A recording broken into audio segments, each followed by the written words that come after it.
네. 어, 제가 말씀 나누기 전에 감사 인사를 드리고 싶은데, 음, 제가 한국에 지금 와 있거든요. 그러니까 한국에 오기 전에 지난달에 우리 인도에서 억류되고 계신 이미경 선생님 위해서 여러분들 기도 많이 해주셨잖아요. 그분이 사실 저희 희망의 교회 성도님이세요.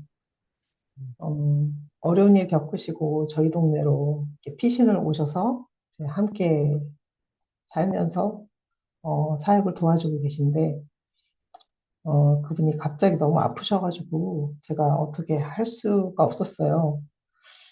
계속 이렇게 너무 불쌍하고 그래서 이렇게 울기만 하다가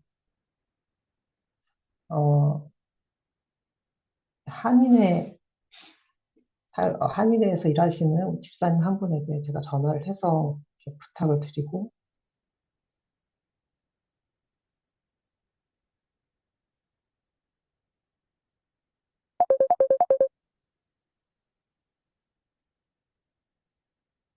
어, 제가 여기에 이제 기도 제목을 요청을 드렸는데 그때만 해도 정말 암담했습니다. 선교사님 계속 각혈을 하시고 너무 위험하셨어요. 그 작년에도 제가 그런 일을 겪어서 이번에 정말 안 되겠다. 그래서 부탁을 드렸는데 이제 그때 많은 분들이 기도를 해주셨거든요.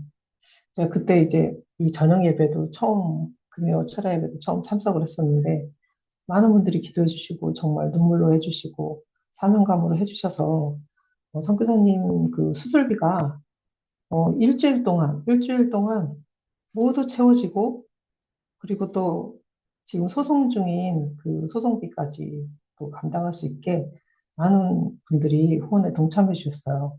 그래서 이건 정말 기도가 이뤄낸 기적이 아닌가. 그래서 너무너무 이 자리를 빌어서 감사를 드려요. 진짜 아무것도 할 수 없을 때 여러분의 기도를 통해서 한 명의 생명이 살고 또 그 일을 통해서 많은 분들이 도전을 받고 또 살아계신 하나님을 알 수가 있었습니다. 저도 그 일로 인해서 하나님을 더 가까이 느낄 수 있었고요. 저도 하나님 앞에 더 나와서 기도할 수 있는 그런 계기가 되었습니다. 이 자리를 빌어서 너무나 감사를 드립니다.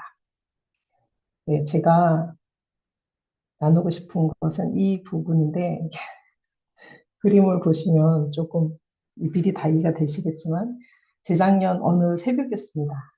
남인도의 한 고산 도시인 우띠에서 제가 그 초등학교 다니는 막내 아들하고 함께 살고 있었습니다. 한밤중에 갑자기 막 문을 누가 두드리는 거예요. 시계를 보니 새벽 한 3시쯤 됐어요. 놀라서 문을 열어보니까 아무도 없었습니다. 다시 잠을 청하는데 또 누군가 문을 두드렸습니다. 너무나 조용한 산속이라서 모든 소리가 아주 잘 들리거든요. 그날은 바람도 없고 조용했는데 그 문 두드리는 소리가 아주 분명히 들렸어요. 다시 잠을 청하려고 누웠는데 또 누군가 똑똑하고 노크를 하는 소리가 들렸습니다. 두 번째 소리가 들렸을 때는 문을 열고 밖으로 나갔습니다. 그때였습니다. 갑자기 아주 거대한 무리가 우레와 같은 소리로 통성기다 는 소리가 멀지만 아주 뚜렷하게 들렸습니다. 소리가 너무 분명해서 제가 제 귀를 의심하고 문이 저희 집에 앞문, 뒷문, 옆문 다 있는데 문을 다 열고 어디서 이 소리가 오는지 찾았는데 찾을 수가 없었어요. 계속 소리가 들려오는데 어딘지 모르지만 수백 명의 사람들이 통성으로 주님의 이름을 애타게 부르며 기도하고 있었습니다. 그런데 저는 그 기도하는 소리를 듣고 정신이 번쩍 들었습니다. 제가 1919년에 인도에서 많은 사역을 하고 이제 막 몸이 아파가지고 과로로 쓰러졌어요. 그리고 한국에서 치료를 받고 있었는데 그때 하나님이 저에게 주신 음성은 기도를 하라는 거였습니다.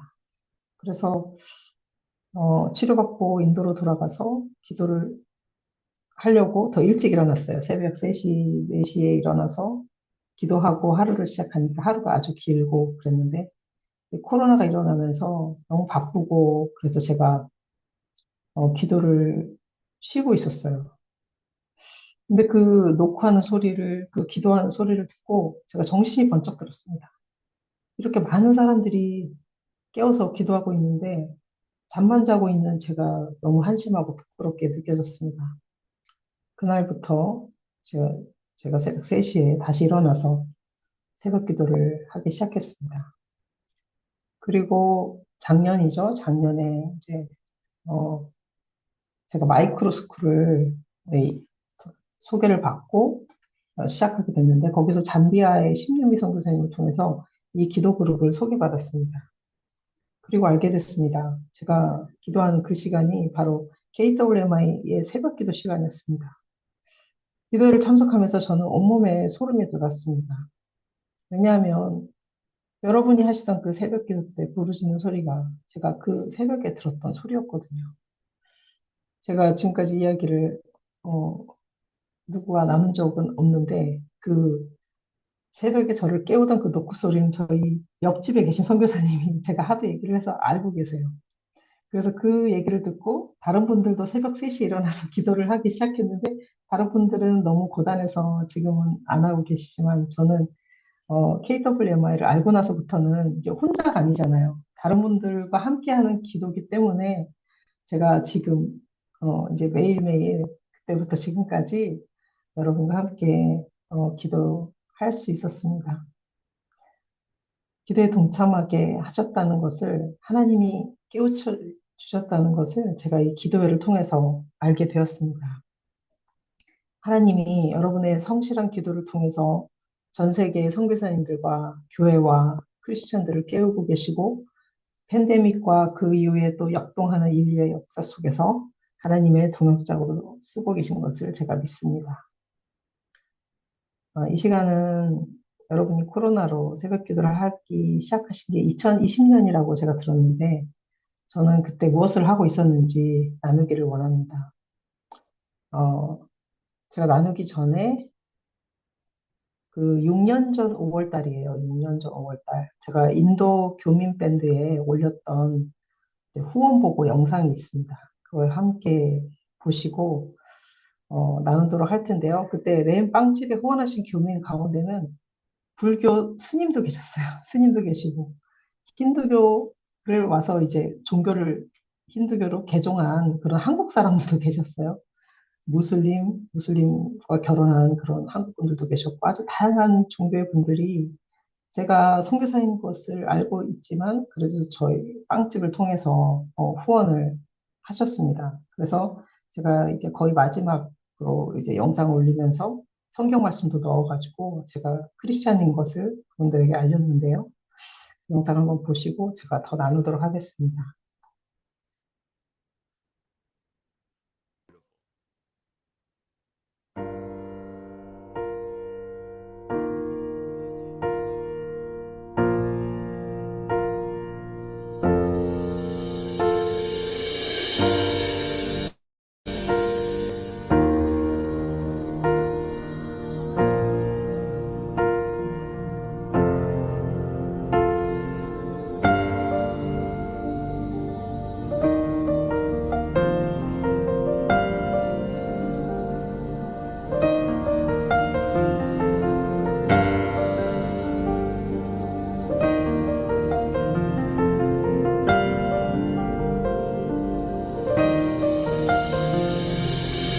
सबसे ऊंचे सिंहासन पर विराजमान होकर रहने वाले, सबसे ऊंचे सिंहासन पर विराजमान होकर रहने वाले,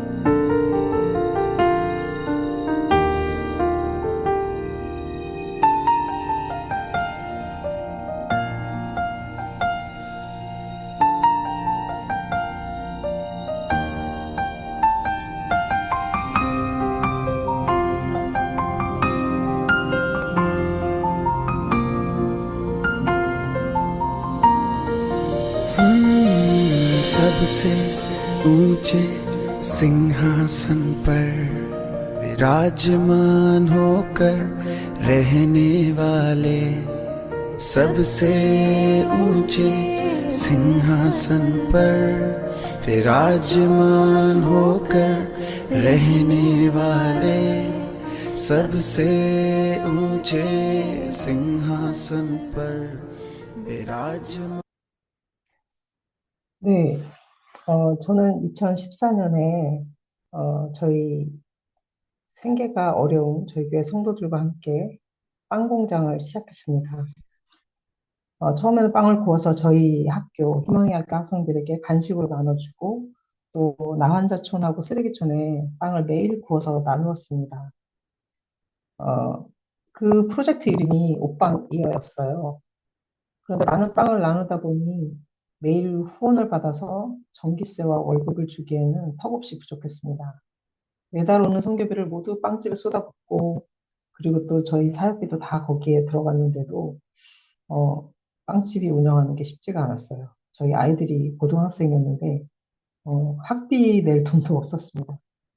자립을 위해 시작했던 빵집이 저희 가정뿐만 아니라 모든 사역에 재정적인 위협이 되고 있었습니다.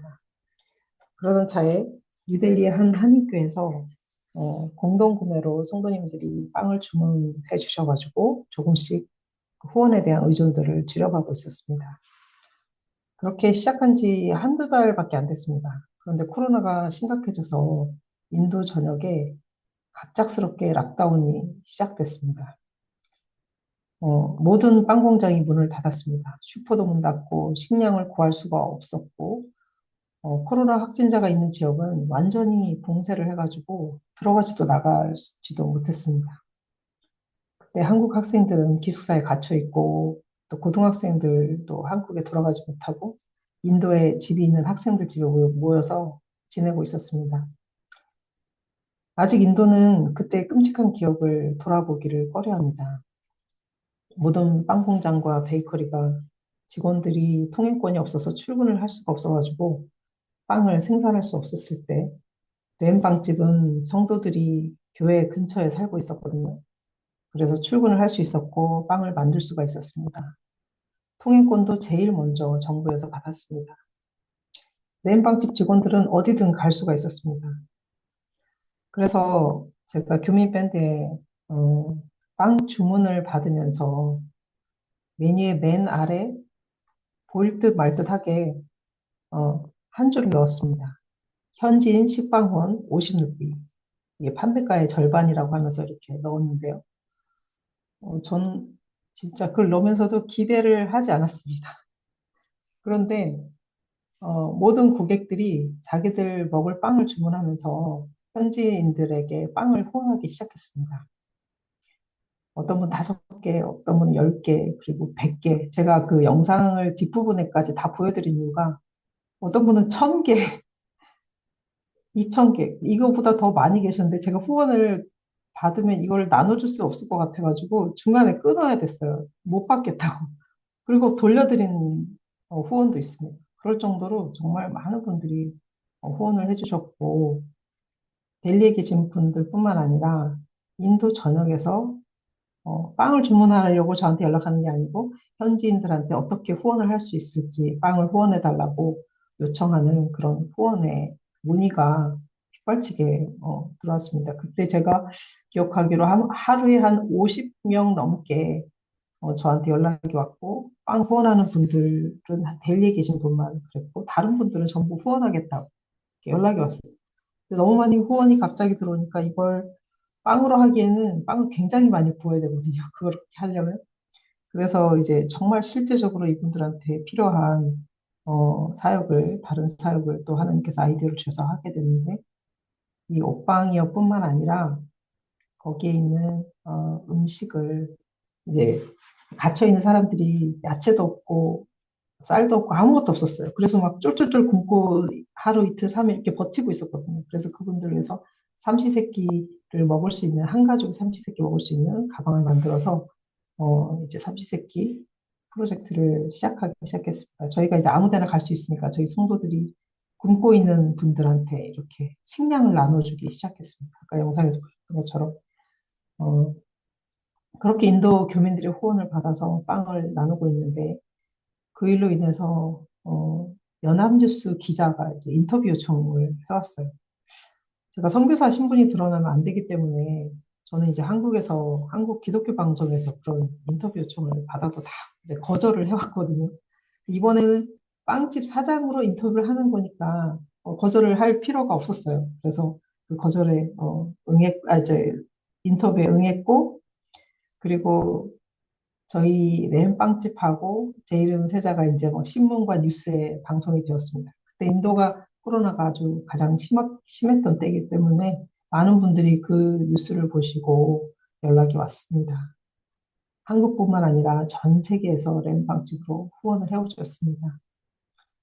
어, 그 긴급 구호식량 그 삼시세끼를 통해서 정말 많은 분들이 배고픔을 정말 아사지경까지 갔던 분들을 저희가 구할 수 있었는데 델리뿐만 아니라 저희 지교회가 인도 전역에 있거든요. 남인도 분들도 다 있어서 그분들한테 목회자들한테 제가 송금을 해서 그분들이 거기서 삼시세끼와 방위어를 할 수 있게끔 그렇게 도왔습니다. 이 모든 일이 한 지역에서 학교와 교회와 사택이 있어서 가능했습니다. 직원들과 성도가 교회분들이라 외출이 자유로웠고 거기에서 식량을 대량으로 사서 그걸 소분하고 가방과 마스크를 저희가 이제 저희 선생님들이 직접 만들어가지고 그 안에 빵을 구워 넣고 야채와 생필품, 커피, 차 모든 것이 이제 먹을 만큼 충분히 넣어서 슈퍼를 가지 못했기 때문에 가지 않아도 4인이 3박 4일 이상 먹을 수 있는 그런 식량을 저희가 나누게 되었습니다. 그 중에 이제 저희가 나환자촌하고 쓰레기촌에도 빵을 나눴고 길거리에 이주민들, 아프가니스탄 난민들 다 식량이 없었기 때문에 어, 아주 다양한 곳으로 나눌 수 있었습니다. 그때 저희 나환자촌에 생필품을 후원해 주시던 어, 선교사님이 계셨거든요. 그분이 이제 이충식 목사님이세요. 그 교회 이제 성도님들하고 매달 후원을 하셔가지고 저희가 개척하고 있는 교회가 나환자촌 안에 있는데 그분들한테 매달 생필품을 갖다 주셨거든요. 후원도 해주시고. 근데 목사님하고 사모님이 갑자기 코로나가 걸리셔서 아마 여러분들 기도 그때 많이 하셨을 거예요. 응급실을 가야 되는데 가지 못하고 계셔가지고 제가 저희 남편하고 저희 성도들이 전화를 24시간 이렇게 돌리면서 응급실을 들어갈 수 있게 정말 전화를 안 한 데가 없어요. 그렇게 돌리다가 이제 마침내 목사님이 입원을 하셨는데 입원하시고 몇 시간 안 되셔서 돌아가셨다는 소식을 듣고 제가 그 자리에 너무 충격을 받아가지고 실신을 했습니다. 정말 그분이 저랑 나이가 같습니다. 동갑이었는데 사모님이 회복되시는 걸 봐서 저는 목사님도 당연히 회복이 될 거라 생각했는데 돌아가셔서 제가 너무 충격을 받았고 어, 그때 제 몸이 많이 망가진 것 같아요. 마음이 아프면 몸도 같이 아프잖아요. 그 전에 이제 제가 코로나도 한 번도 안 걸리고 굉장히 건강하게 지냈는데 몸이 무너지면서 음, 견딜 수 없는 그런 시간을 우리가 함께 겪어 나가고 있었습니다. 그런데 그 기간을 그렇게 지낼 수 있었던 것은 이 KWMA에서 선교사님들이 기도를 많이 해주셔서 그런 것 같아요. 정말 그 시간을 이겨낸 것이 저 기적과 같습니다. 음, 네. 그렇게 계속 이어지는 나눔과 빵집 일로 구름대처럼 밀려오는 후원과 또 그것을 나누며 만난 구름대 같은 현지인들을 만나며 제 건강이 그렇게 급격히 나빠졌고 결국 몸을 가누지 못할 정도로 아프게 되었습니다. 그러니까 너무 문의가 많이 들어오고 또 계속 해야 될 일이 저는 한국 사람 저 혼자밖에 없었어요. 저희 사역제. 음, 그래서 하루에 뭐 잠을 3시간, 4시간밖에 못 자고 이제 생활을 했는데 하나님께서 오병이어의 기적을 체험하게 하셨습니다. 너무 감사한 일이죠. 어, 저희가 그 코로나가 다 지나가고 몇 년을, 지금도 계속 삼시세끼 옷방이어 나누고 있거든요. 계속해서 나눌 만큼 충분한 그런 후원을 전 세계에서 하나님께서 후원해 주셨고, 빵집이 또 알려지게 해주셔서 또 지금까지 사업을 잘 할 수 있게 도와주셨습니다. 오늘 본문 26절, 27절 말씀에 예수께서 대답하여 이르시되, 네, 그때 저는 오병이어 기적 후에 예수님이 사라진 이유를 알 것 같습니다. 예수님은 썩어지는 영의 양식을 먹이기 위해 기적을 베풀지 않으셨습니다. 그런데 계속해서 그런 오해 속에 먹기 위해서 그룹대처럼 모여드는 사람들을 감당하지 못하셨을 것입니다. 제자들과 배를 타지도 않았는데 건너편에 나타나신 예수님을 보고 언제 여기 오셨어요? 하고 놀라는 사람들을 보게 됩니다. 저는 도중에 모든 나눔 사역을 모두 성도들에게 내려놓고 아직도 코로나의 그 경계가 심한 밖으로 나가서 매일 마스크를 나누어 줬습니다. 마스크가 없으면 당시 500루피 벌금을 내야 하는데 한국 돈으로 10,000원 정도. 인력 시장과 도매 시장에는 마스크가 없는 인력거와 일일 노동자들이 수백 명이 널려 있었습니다. 어떤 한국 분들이 그때 마스크가 굉장히 귀했거든요. 이렇게 사재기하고 그래가지고 없었는데 수만 장을 저희한테 기부를 해주셨어요. 그걸 나눌 사람이 없어가지고 제가 배낭에 잔뜩 하루에 500장, 1000장씩 가지고 다니면서 기부를 그 마스크를 한 장씩 한 장씩 나눠줬는데 그리고 돌아오면서 제 몸이 건강이 회복되는 것을 느꼈습니다. 마스크 규제가 좀 풀리면서 빵과 과자도 나누고 옷과 학용품도 나누고 학교에 가지 못하는 길거리에서 사는 아이들을 앉혀놓고 힌디어와 영어 공부를 가르치는 길바닥 학교도 하기도 했습니다. 이충식 목사님을 잃은 지 얼마 안 되었기 때문에 저도 모르는 분들이 제 건강을 염려하면서 코로나 걸리면 안 된다.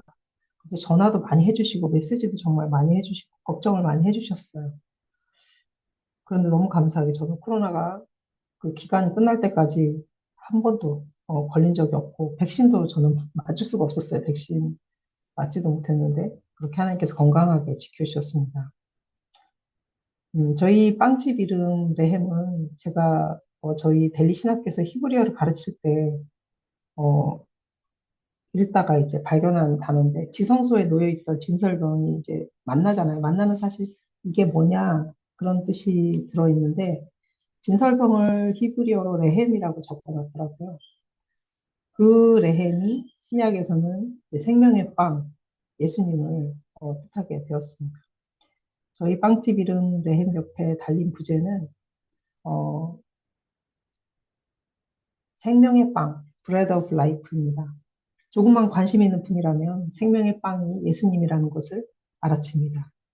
상표에 예수님의 이름을 대신해서 생명의 빵이라고 넣었는데 코로나 시절에 많은 분들이 식량이 떨어져서 굶주리고 있을 때 레엠빵과 식량을 들여서 정말 생명의 빵인 예수님의 정신을 전할 수 있었습니다. 그때 그런 소문이 좀 돌았어요. 뭐냐면 저희 저희 빵집 직원들하고 저희 교회 성도들 그리고 이 사역을 동참했던 사역자들이 코로나에 아무도 안 걸렸어요. 너무 신기하죠.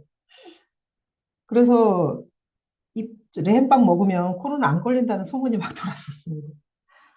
어, 사실은 확인할 수가 없지만 하여튼 저희는 코로나 걸린 사람이 아무도 없었고요. 저희 교회가 인도 전역에 22개가 있습니다. 그 교회 담임자들에게도 후원을 보내서 아까 말씀드린 것처럼 삼시세끼 옥방이어를 나누게 되었고 코로나가 끝난 다음에 그것 때문에 교회가 더 부흥하게 됐어요. 예, 저희 교회도 마찬가지고 교회가 나눔의 장소가 되었지만 저희가 뭐 그들에게 종교를 강요한 건 아니에요. 절대로. 식량만 나누어 주었는데 차별하지 않고 뭐 기독교인만 식량을 준다 이게 아니고 이제 모든 사람들에게 공평하게 식량을 나누어 주었습니다. 한국 분들 가운데도 그 인도 대학에 다니면서 이제 갇혀 있는 학생들하고 또 고등학생, 중학생들이 어린아이들도 있었거든요. 그 아이들한테도 먹을 걸 나누고 또 코로나 걸려가지고 격리된 분들한테 저희가 식량을 갖다 드리고 또 간호사도 보내드려서 치료를 받을 수 있게끔 집에서 그렇게 도와드렸습니다. 램 생명의 빵으로 후원해 주신 분들 중에는 기독교인도 있고 정치인들, 그리고 한인 식당 업체들, 스님들, 학부모들, 종교와 이념을 뛰어넘어 위험에 빠진 현지인들을 도우려는 손길이 끊이지 않았습니다. 한국의 뉴스와 신문 통해서 후원의 손길이 계속 이어졌고, 식빵과 빵을 후원받은 현지인들에게는 당장 먹을 것이 없어서 이제 며칠 굶고 있었는데 식량을 받고 자기 목숨이 살았다고 그렇게 간증하는 분들의 이야기를 들었습니다. 현지인들의 이런 감사의 소식이 인도 정부에 전해지고 국회의원과 뉴델리 수상까지 감사를 표현해 왔고 수상실에서도 빵을 나누면서 직접 만나기도 했습니다. 우리는 그저 빵을 구워서 나누었을 뿐인데 기적이 일어난 것입니다. 5천 명이 아닌 수만 명에게 식량과 빵을 코로나 기간에 나누었습니다. 그때 저희 학교 교사들과 교회 성도들, 청년들, 직원들 모두가 동원되어서 이 일을 했고 저희 교회 성도들에게는 직장을 잃는 위기로부터 보호해 줄 수 있었습니다. 돌아보면 제가 한 일은 딱 한 줄, 식빵 한 개 후원 50루피라고 쓴 것밖에 없었습니다. 소년의 작은 도시락보다 더 부자일 것 없었어요, 사실. 근데 하나님께서 그런 저희 빵집을 사용하셔서 갇혀있는 수많은 사람들을 구할 수 있게 해주셨습니다. 생명의 빵을 만들고 나눌 수 있도록 저는 알지 못했지만 전 세계 선교사님들을 위해서 이렇게 KWMA에서 기도로 마음을 모아주셔서 일어난 기적인 것 같습니다. 기도가 아니면 이런 일이 일어날 수가 없습니다. 어, 제가 그 이야기로 이제 영상을 하나 만들었는데요. 한번 보시도록 하겠습니다. 영상 두 번째 영상입니다.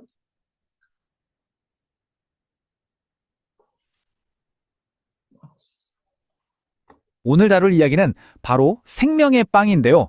우리가 매일 먹는 그 빵, 그 양식, 과연 그것만으로 충분할까요? 그 너머에 있는 진짜 양식에 대한 이야기, 지금부터 한번 깊이 파고 들어보겠습니다. 여러분 혹시 그런 적 없으세요? 진짜 맛있는 걸로 배 터지게 먹었는데 이상하게 마음 한쪽은 텅 빈 것 같은 느낌? 뭔가 채워지지 않는 허전함 같은 거요? 바로 그 이상한 허기, 오늘 이야기는 거기서부터 출발합니다.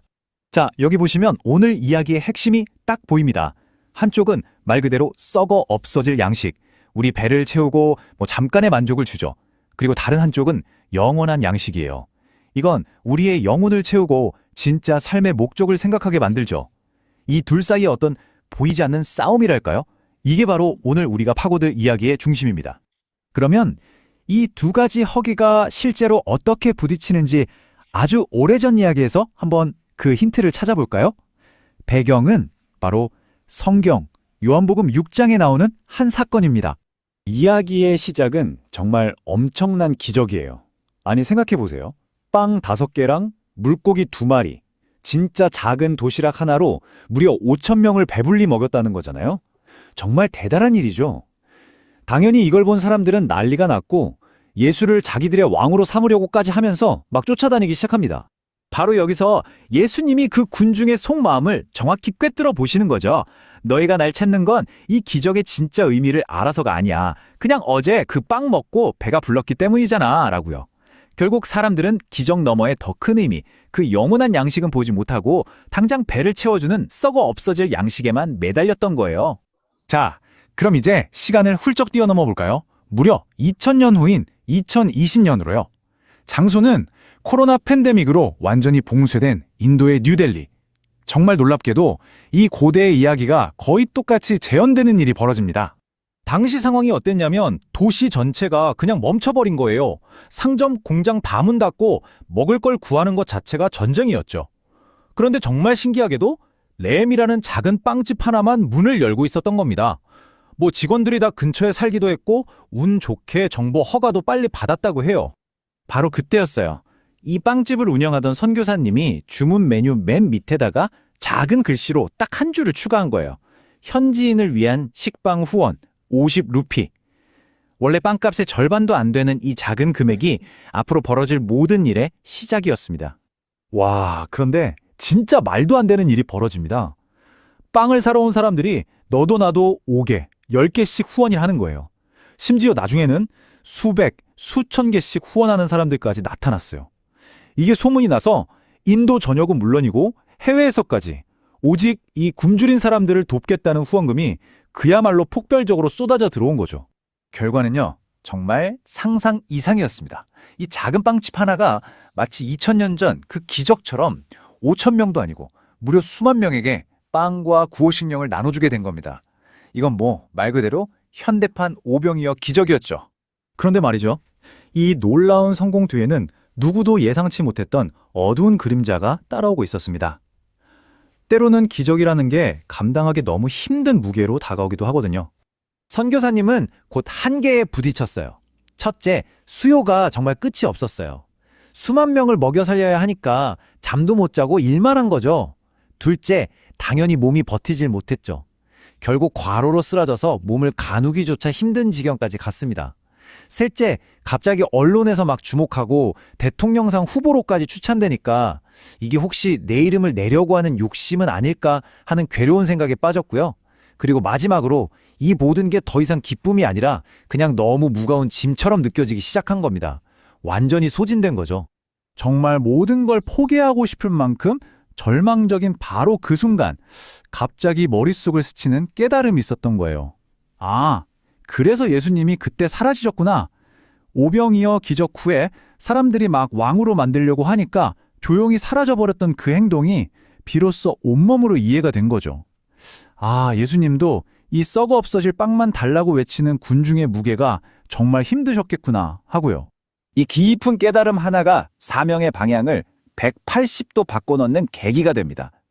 이제 초점은 그냥 빵을 나눠주는 것, 그 이상으로 훨씬 더 본질적인 곳을 향하게 되죠.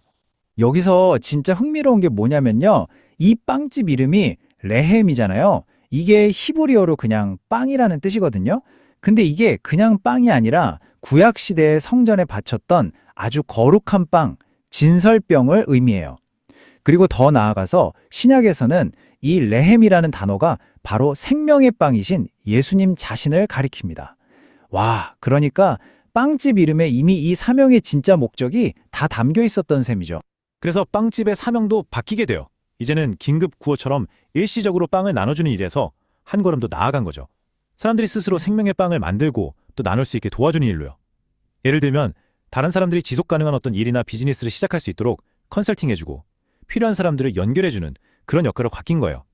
이게 바로 썩어 없어질 양식에서 영원한 양식으로의 진짜 전환이었던 거죠. 자, 이 이야기는 단지 한 선교사님의 경험담에서 끝나지 않습니다. 지금 우리 사회, 그리고 우리 자신에게 굉장히 중요한 질문을 던지고 있거든요. 이렇게 모든 게 풍족해 보이는 시대에 우리는 과연 무엇으로 살아가고 있는 걸까요? 이 통계를 한번 보시죠. 좀 충격적입니다. 대한민국이 아시아에서 자살률이 가장 높은 나라 중 하나라는 사실? 먹고 사는 문제는 어느 정도 해결됐는데도 왜 이렇게 많은 사람들이 절망 속에서 스스로 목숨을 끊는 걸까요? 어쩌면 이것이야말로 그 영원한 양식이 채워지지 않아서 생기는 가장 비극적인 허기가 아닐까 싶습니다. 오늘 우리는 2000년 전의 군중과 또 오늘날의 한 빵집 이야기를 통해서 두 가지 종류의 허기를 봤습니다. 배를 채우려는 허기, 그리고 영혼을 채우려는 허기. 온갖 일시적인 것들, 잠깐의 만족으로 가득 찬 이 세상에서 여러분을 진정으로 살게 하는 여러분만의 생명의 빵은 과연 무엇인가요? 이 질문을 여러분께 남겨드리면서 오늘 이야기 마무리하겠습니다. 네, 제가 뒷부분에 해야 할 이야기를 점프시킬 수 있는 그런 영상이었는데요. 저는 이 부분을 보면서 요한복음 4장 34절에 예수님이 사마리아 여인을 만나고 나서 음식을 사온 제자들에게 다른 양식이 있다고 하셨는데 그 양식은 하나님의 일을 이루는 것이었습니다. 예수님에게 진짜 양식이 무엇이었을까요? 그것은 바로 영혼을 살리는 일입니다. 우리도 아이들이 맛있게 먹는 모습을 보면 안 먹어도 배가 부른데 주님도 사마리아 여인과 그 동네 사람들이 말씀을 알아듣는 것을 보시고 안 드셔도 배가 부른 상태가 되신 것입니다. 믿지 않는 사람을 전도하는 것도 중요하지만 하나님의 뜻을 몰라 하늘의 양식을 구하지 못하고 드시지도 못하는 현지인들과 선교사님들을 만나고 그분들을 상담하여 돕는 일을 시작하게 되었습니다. 인도뿐만 아니라 전 세계에서 비즈니스 선교에 대해 컨설팅을 요청하는 분들이 많이 계십니다. 오늘 아침 새벽 기도가 비즈니스에서 미션이더라고요. 그래서 그 목사님 설교 들으면서 굉장히 그동안의 그 비즈니스 미션, 뱀에 대한 이해가 다 정리가 되고 굉장히 도전을 많이 받았는데 저는 전문가는 아니지만 단지 사업이 잘 되게 하기 위한 비즈니스 컨설팅이 아니라 어떻게 하면 하나님 나라를 위해 조화롭게 비즈니스를 계속 할 수 있게 지속 가능한 사역으로 이루어내는지를 도와드리고 있습니다. 잘하고 계신 분들은 사역지를 탐방하며 그분들의 비즈니스에서 미션 롤 모델과 그리고 뱀 모델에 대해 글을 쓰면서 현재 사역을 하시는 분들에게 역량을 더 강화시켜 드리는 그런 일에 동참하게 되었습니다. 또 선교지에서 어렵게 사역과 사업을 함께 하시는 선교사님들을 후원하는 그런 투자자들을 연결하는 일도 함께 하게 되었습니다. 어떤 분들은 실제적인 기술이 필요하고 또 어떤 분들은 하나님의 나라 비즈니스를 창업하는 아이디어가 필요하기도 하고 어떤 분들은 그동안 하고 있는 사업을 어떻게 하면 뱀의 정신으로 매니지를 할 수 있을지를 또 함께 고민하며 찾아드리고 있습니다. 빵집은 이제 저희 교회 청년들이 잘 운영하고 있고 저는 열이면 열 망한다는 선교사님들의 비즈니스 선교를 도와드리며 안 먹어도 배부른 그런 경험을 지금 한국에서 매일매일 하고 있습니다. 제가 그 전에 정했던 제목이 남기는 게 없게 하라는데요. 이게 이제 비즈니스 미션에서는 린 스타트업하고 연결해서 예수님이 이제 광주리를 다 모으시고 나서 하나도 남김없이 다 모으라고 하셨잖아요. 그리고 또 다른 사람을 모으셨을 거거든요. 제가 한국에 와서 느끼는 게 너무 많은 음식이 이제 버려지고 있어요. 전 그게 너무 안타깝고, 제가 와서 이제 식사를 같이 하자고 하면, 음, 샌드위치나 빵을 사달라고 얘기를 하는데, 그거는 이제 먹으면 반찬이 안 남기 때문에 죄책감이 좀 덜하거든요. 근데 다른 음식은 먹으면 너무 많이 남더라고요. 그런 게 너무 아깝고, 음, 우리가 비즈니스를 하든 또 선교지에서 사역을 하든 그런 정말 하나님 나라를 위해서 저희들이 환경도 보존해야 되고 그리고 버리지 않는 예수님이 하셨던 그 일도 저희가 함께 업사이클링으로 함께 동참했으면 좋겠습니다. 하나님이 주신 참떡, 하나님의 떡은 이 세상에 생명을 주는 것입니다. 생명의 빵은 죽음에서 부활하셔서 인류를 구원해 주신 예수 그리스도입니다. 제가 이거 며칠 전 아주 통계를 거의 PPT가 있었는데 지나가는 며칠 전 통계를 보니까 아시아에서 이제 한국이 자살이 높은 거는 알았어요. 근데 카자흐스탄이 거의 그다음이고요. 그리고 또 인도도 예전에는 행복 지수가 높아서 자살률이 높을 거라 생각 안 했는데 인도도 굉장히 높고 많은 아시아 나라들이 자살률이 높은 것을 보았습니다. 이 중에 기독교인도 상당히 많다는 거 아시죠? 제 주변에도 굉장히 많은 분들이 어, 자살을 하고 또 그 가족들이 뭐 아파하는 가운데 있는데 제가 작년에 인도에 있을 때 이제 한 목사님이 전화를 하셨어요. 따님이 세상을 등지셨대요. 그러면서 당신이 이제 더 이상 목회를 못 하겠다고 강단에 서면 아무 말씀이 안 나오신대요. 그래서 그 책을 전부 인도로 주시겠다고 그렇게 전화가 왔었던 건데 참떡인 예수님을 만날 수 있도록 저희가 사람을 만나야 합니다. 이들에게 생명의 빵인 예수님이 전해지도록 생명을 살리는 말씀이 선포되어야 합니다. 그리고 우리가 만나는 이웃을 표면적으로 만날 것이 아니라 피상적인 것이 아닌 그 깊이를 두고 만나야 합니다. 따님을 잃은 목사님을 제가 이번에 와서 만나려고 하는데 아직 마음이 힘드신지 자리를 안 내주고 계세요. 그분의 마음이 어떨지 저는 아직 상상도 되지 않습니다. 세상을 등진 분들뿐만 아니라 그 가족까지 함께 우리 돌봄의 대상입니다. 요즘에는 초등학교에도 자살 방지 교육을 하고 있다고 합니다. 이렇게 급격히 늘어나는 자살 시대에 우리는 생명의 떡으로 그들의 영혼을 배부르게 하는 역할을 잘 감당해야 하겠습니다. 나는 생명의 빵이요 하신 주님의 말씀을 기억하면서 이 땅에서 우리가 생명을 살리는 사명을 잘 감당하게 되길 간절히 기도합니다. 기도하시겠습니다. 사랑해 주님, 우리에게 영원히 배고프지 않을 영생의 빵을 주시고 영원히 목마르지 않을 생명의 물을 주셔서 감사합니다. 우리가 그것을 더 잘 깨닫고 우리에게 주신 생명의 양식을 우리에게 맡겨주신 가족과 선교지에서 만나는 모든 생명들에게 전할 수 있도록 도와주시옵소서. 고국에 돌아와 사역하시는 귀한 선교사님들, 은퇴하신 선교사님들, 목사님들에게 귀한 시간을 허락해 주신 것을 감사합니다. 우리에게 주신 사명을 감당할 만한 시간과 여건도 또한 허락하여 주옵소서. 사역지에서 일을 하며 일터 복음을 전하시는 평일에도 주일처럼 미셔널 라이프를 살고 계신 모든 선교사님들과 목사님들에게 힘주셔서 사역과 비즈니스를 하나로 온전히 하나님께 드려줄 수 있도록 인도하여 주옵소서. 우리가 있는 삶의 자리에서 날마다 하나님의 나라의 복음을 전하는 하나님의 복음의 사명자로 살아가게 하여 주옵소서.